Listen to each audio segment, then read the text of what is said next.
Elle est parfois dramatique, d'autres fois satirique. Mais chose certaine, elle ne joue jamais la comédie. Sophie Durocher.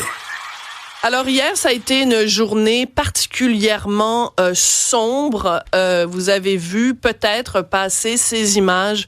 4 cercueils à Gaza, les terroristes du Hamas qui ont rendu au peuple israélien éploré les cadavres de 4 personnes, dont le plus jeune des otages qui avait été kidnappé le 7 octobre 2023. Il avait seulement 9 ans, Kfir Bibas, au moment où il a été kidnappé dans des conditions absolument atroce, le 7 octobre 2023. Donc, c'est dans un cercueil qu'il rentre chez lui en Israël. Ça a donné lieu à des scènes absolument dégoûtantes. Je voulais absolument en parler avec Lior Bibas, docteur Lior Bibas, qui est président de l'Association des médecins juifs du Québec.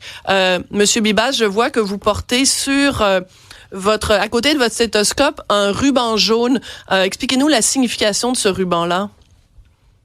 D'abord, Sophie, merci beaucoup pour l'invitation. Et en fait, ce ruban jaune, en fait, représente, c'était choisi par le groupe des familles des otages en Israël comme le symbole pour les otages qui sont toujours pris à Gaza. Et il en reste quand même, je pense, un petit peu plus que 70 maintenant, dont peut-être la moitié sont vivants.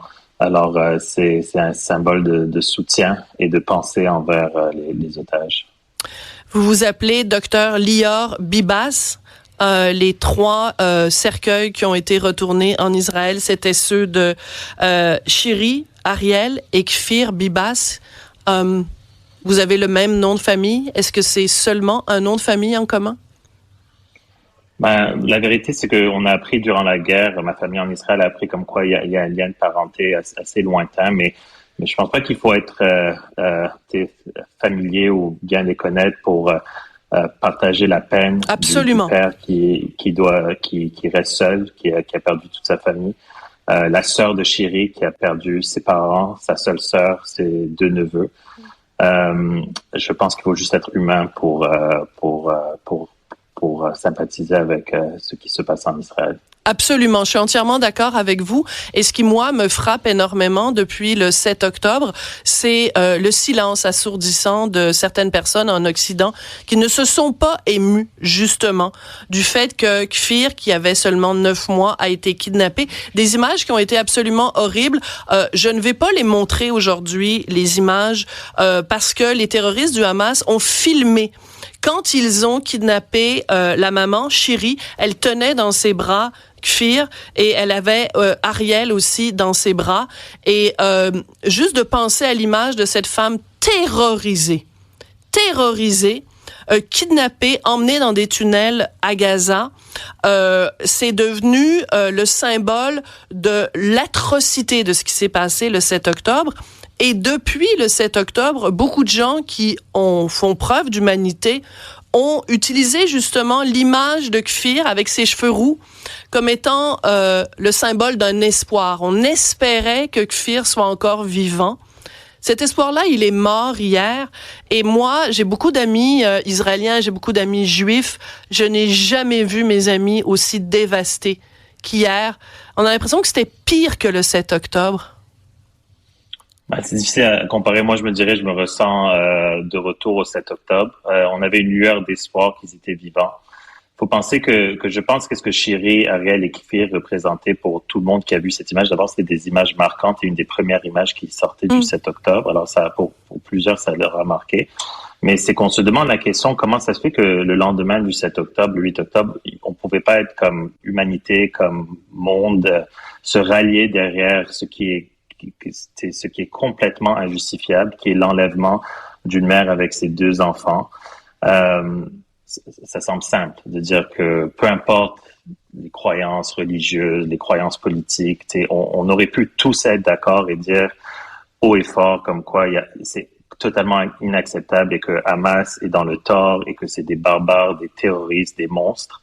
Mais au lieu de ça, on a vu un petit peu le contraire. On a vu plusieurs qui les soutiennent même, et plusieurs qui disent pas grand-chose non plus. Ouais. Alors, vous avez écrit sur les réseaux sociaux, certains ont applaudi les bourreaux, justifié l'horreur et défilé dans nos rues en crachant leur haine. On se souvient évidemment de cette jeune femme qui détenait une franchise de Second Cup, là, qu'on a vu faire le salut nazi avec un kéfier autour du cou dans les rues de Montréal. On a vu évidemment aussi une montée de l'antisémitisme. Vous avez d'ailleurs, comme président de l'Association des médecins juifs du Québec, rendu un rapport récemment où vous faites état d'une montée de l'antisémitisme, même dans le milieu hospitalier. Je veux vous amener sur un autre terrain, Dr Bibas. Je vais demander à mes collègues de montrer une image. Quand les terroristes du Hamas ont libéré, entre guillemets, des otages au cours des dernières semaines, il y a toujours une mise en scène. Les otages sont sur une scène, comme si c'était un spectacle. On leur met des trucs autour du cou, on leur donne des cadeaux, etc. Mais là, évidemment, sur scène, il n'y avait que 4 cercueils. Sur les cercueils, il y a une photo de la famille Bibas et en dessous, c'est écrit « Arrêtez le 7 octobre », comme si c'était eux des criminels. Et sur cette photo, on voit aussi Netanyahou, une caricature de Netanyahou avec des dents comme s'il était Dracula. Il y a du sang qui coule de la bouche de Netanyahou, le premier ministre israélien, et ce sang forme une flaque de sang. Et dans cette flaque de sang, il y a la famille Bibas et la famille du 4e otage, un monsieur de 80 ans qui est également décédé. Je vous jure, Dr Bibas, quand j'ai vu cette image, j'ai eu envie de vomir. Pourquoi vous, moi et beaucoup d'autres gens, on est sensibles à ça et que dans les médias, très peu de gens ont parlé de cette image horrible? Pourquoi? Ben moi, j'ai de la misère à consolider tout ça parce que voir ce spectacle macabre avec des cercueils, puis plus tard, je pense qu'il y a même eu des images qui sont sorties avec des enfants en train de danser sur une musique joyeuse, une musique joyeuse, Dr Bibas. La musique, et même on a appris, je pense, je viens de vérifier sur X, puis il y avait même des messages dans les cercueils comme quoi toute la terre de Palestine appartient à Israël, il n'y aura pas 1 centimètre qui appartiendra pas. Je pense que c'est très clair que quand on parlait de génocide, les génocidaires, c'était Hamas. C'est un groupe génocidaire que si ils ont tué 1200 Israéliens le 7 octobre, s'ils auraient pu tuer 12 000, 120 000, 1 million, ils l'auraient fait, et malheureusement avec un sourire. Alors, moi, j'ai beaucoup de misère à consolider tout ça. Vous savez, Oded Lifshitz, c'est le 4e de 80 ans que finalement, ils ont appris aujourd'hui qu'il était tué le 7 octobre, mais finalement, la dépouille était là tout ce temps-là. C'était quelqu'un qui conduisait les patients, les enfants malades de Gaza à des hôpitaux en Israël. C'est quelqu'un qui croyait beaucoup à la paix.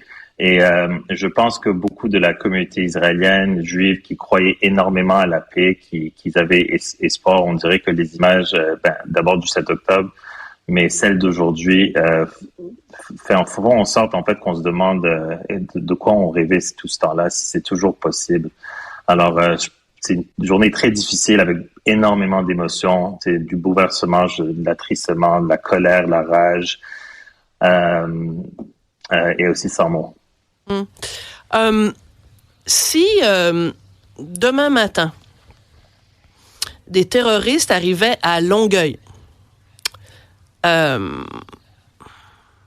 rentraient dans une maison, un petit bungalow à Longueuil, et kidnappaient en se filmant avec des GoPros une maman qui s'appellerait, mettons, Marie Tremblay et ses 2 enfants, et que son enfant le plus jeune avait 9 mois. Est-ce que vous pensez que l'ensemble de la population québécoise serait scandalisée et qu'on n'aurait pas tous les jours au bulletin de nouvelles une photo de Marie Tremblay et ses 2 enfants et que les gens réclameraient chaque jour la libération de Marie Tremblay et de ses 2 enfants? Moi, c'est ça qui me tue, Dr Bibas. C'est cette difficulté que certaines personnes ont à comprendre au-delà du conflit, au-delà de qui a fait un génocide sur qui, juste l'humanité de cette image d'une femme avec ses 2 enfants et la terreur dans ses yeux. Comment ça se fait qu'on n'a pas, depuis le 7 octobre, tous les jours, l'image de Kfir Bibas devant nos yeux? Ouais, j'ai pas la réponse. Je pense que malheureusement, qu'est-ce qu'on voit et depuis un petit peu le début des temps avec l'antisémitisme, c'est une déshumanisation du juif, puis maintenant une déshumanisation des Israéliens. Et je pense que c'est ça qu'est-ce qu'on voit parce que qu'est-ce qu'on a vu avec la famille Bibas, c'est vraiment on dirait qu'on a perdu notre humanité. C'est sûr que dans la communauté, c'est une famille qu'on a beaucoup pensé. C'est un nom. Moi, par exemple, c'est un nom que les gens ils connaissaient pas du tout. Puis depuis, tout le monde connaît ce nom. Et ça va être je pense qu'il y en a beaucoup qui vont être marqués à vie avec cette famille. Et malheureusement, j'ose espérer que si ça arriverait à Longueuil, les gens, ça veut pas dire que juste parce que les gens ils pensent pas en Israël qu'il faut pas y penser à Longueuil, mais malheureusement, je pense qu'il faut retrouver un petit peu notre humanité. Puis malgré les discours politiques, les différences religieuses et tout ça, une mère, c'est une mère, et un enfant de 9 mois avec son frère de 5 ans, ça reste des enfants qu'il faut protéger à tout prix. Voilà. Et il y a beaucoup de gens qui ont demandé en Israël et ailleurs que on se souvienne de Kfir, de Ariel et de Shiri, non pas avec ces images d'eux terrorisés le 7 octobre, mais il y a des images d'eux qui circulent où ils sont en train de fêter des anniversaires. Ouais. Il y a des images d'eux en pyjama avec de pyjama de Batman. Et donc je pense que c'est comme ça aussi qu'il faut s'en souvenir.